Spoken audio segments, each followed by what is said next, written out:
In the following tutorial, we want to show you which options we have created to make the application even more efficient for you. We want to take a closer look to the menu, the so-called Softkey, and the areas. First, we start with the menu. We press the Home button and go straight to our main menu. The simple structure of the various tabs is immediately noticeable. All of the tabs are clearly separated from another in terms of color. For the jobs, the limits, and the adjustment, and last but not least, the settings. And if we are already in the tab Settings, we can switch to the Softkey from here.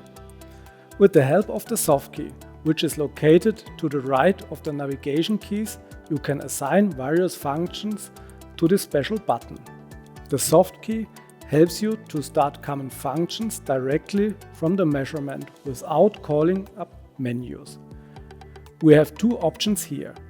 Option 1, the Start Adjustment function. Option 2, switch to the next area function. Let me explain the Start Adjustment function. With this function, you can start a previously selected adjustment method and set up a new adjustment at any time from the measuring mode. We can start a previously set adjustment at any time by pressing the Softkey. In that case, a zeroing adjustment. Now let's move to the second option. In the Softkey settings, we now select the function Switch to Next Area. From now on, by pressing the Softkey in measuring mode, we can switch to the previously set areas or automatically create new areas if no area has been defined.